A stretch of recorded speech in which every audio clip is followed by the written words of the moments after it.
Hello students, welcome to the PNT coaching classes learn easily and smartly.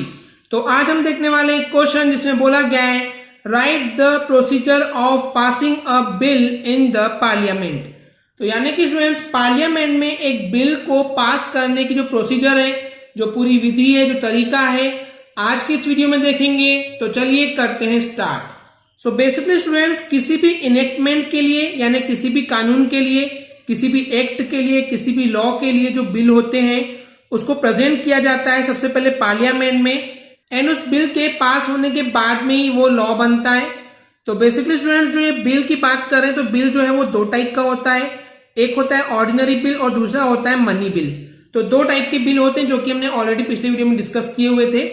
तो देखिए students, यहाँ पे क्या होता है, जब हम बात कर रहे हैं ऑर्डिनरी बिल्स और मनी बिल्स, तो दोनों को पास करने की जो प्रोसीजर है वो अलग अलग होती है। तो चलिए सबसे पहले बात करते हैं ऑर्डिनरी बिल के लिए। तो सबसे पहले ये आपको पता होना चाहिए स्टूडेंट्स कि जो ऑर्डिनरी बिल है वो आप किसी भी हाउस में प्रेजेंट कर सकते हैं। आप चाहें तो इसको लोकसभा या फिर राज्यसभा कहीं पे भी पेश कर सकते हैं। लोकसभा यानी कि house of people and Rajya Sabha यानी कि काउंसिल ऑफ स्टेट्स। तो किसी भी हाउस में पेश किया जा सकता है। और जो मनी बिल होता है वो सिर्फ और सिर्फ हाउस ऑफ द पीपल यानी कि लोकसभा में ही पेश किया जाता है। ये हमने ऑलरेडी पिछले वीडियो में डिफरेंस में पढ़ चुके हैं।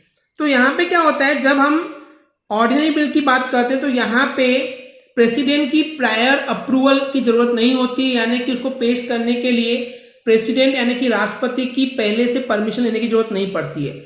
ऑर्डिनरी बिल को बिना राष्ट्रपति के प्री अप्रूवल के भी पेश किया जा सकता है।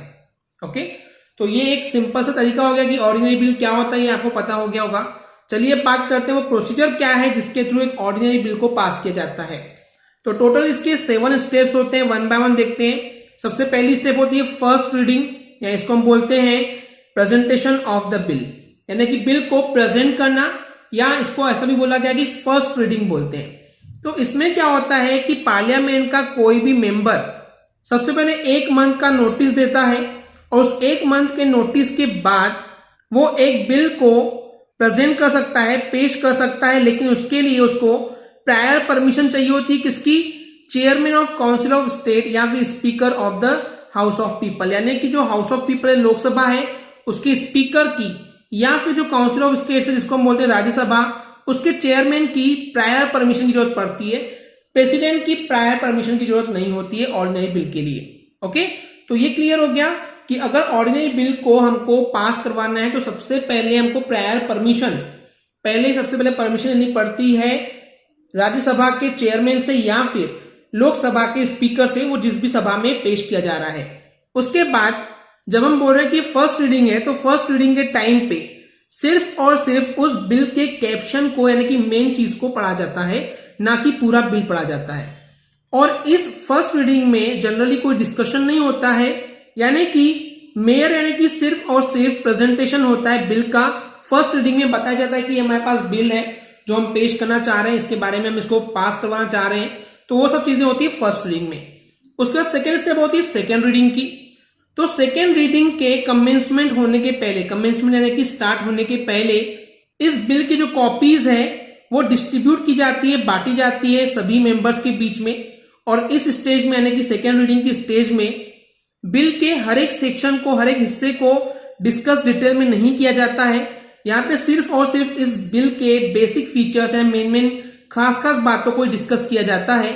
और इस स्टेज पे कोई भी अमेंडमेंट्स सजेस्ट नहीं कर सकता है। अमेंडमेंट का मतलब है उसमें चेंज अगर कोई जरूरत है जो उसको और अच्छा कर सकता है उस बिल को, तो अमेंडमेंट या चेंज की रिक्वायरमेंट यहाँ पे नहीं होती है सेकेंड रीडिंग पे। और अगर जरूरत हो तो इस बिल को फिर भेज दिया जाता है कंबाइंड सिलेक्शन कमेटी में। एक कमेटी होती है, एक समिति होती है जिसको हम बोलते हैं कंबाइंड सिलेक्शन कमेटी, उसको भेज दिया जाता है सेकेंड रीडिंग के बाद। तो क्योंकि अभी कमेटी के पास चले गया है तो थर्ड स्टेज में वही होगा कि कमेटी स्टेज। तो सेकेंड रीडिंग के पास हो जाने के बाद क्या होता है, एक जो बिल है उस कमेटी को डिटेल स्टडी के लिए भेज दिया जाता है। और जब ये कमेटी के पास जाता है तो वहां पे इस बिल की स्टडी की जाती है माइन्यूटली यानी कि बहुत डिटेल में, बहुत बारीकी से उस बिल को समझा जाता है। एंड उसके बाद कमेटी एक रिपोर्ट तैयार करती है जो कि भेजी जाती है लेजिस्लेटिव काउंसिल के चेयरमैन को, यानी कि विधानसभा के चेयरमैन को, या फिर हाउस ऑफ पीपल यानी कि लोकसभा के स्पीकर को, जहां पे भी ये बिल पेश किया गया है वहां पे इसको भेज दिया जाता है। उसके बाद यहाँ पे रिपोर्ट बन गई कमेटी स्टेज के बाद, तो जो रिपोर्ट है वो पहुंच गई है basically speaker of the house of people या फिर लेजिस्लेटिव काउंसिल के चेयरमैन के पास। तो उसके बाद क्या होता है, रिपोर्ट स्टेज आती है। तो अब जो रिपोर्ट आई है उस कमेटी की रिपोर्ट की कॉपीज को जो है वो उस हाउस के यानी उस सभा के मेंबर्स में बांटी जाती है।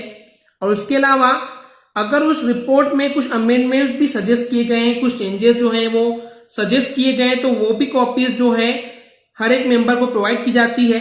एंड उसके बाद उस हाउस में, उस सभा में इस बिल को लेकर के डिस्कशन स्टार्ट होता है। और यहाँ पे अब डिस्कशन जो होता है वो डिटेल डिस्कशन होता है, हर एक सेक्शन पे बात की जाती है उस बिल के। एंड एट द एंड में वोटिंग की जाती है उस बिल के पास होने के लिए। और अगर ये बिल पास हो जाता है उस वोटिंग के जरिए तो इस स्टेज को खत्म मान लिया जाता है कि ये स्टेज कंप्लीट हो गई है। उसके बाद देखिए स्टूडेंट्स, थर्ड रीडिंग की बात आती है। सो रिपोर्ट स्टेज के बाद इस बिल के पास होने की स्टेज को बोला गया है लास्ट स्टेज या फिर थर्ड रीडिंग बोला गया है। इस स्टेज में डेलिब्रेशंस होते हैं यानी कि विचार विमर्श होते हैं, डिस्कशन होते हैं।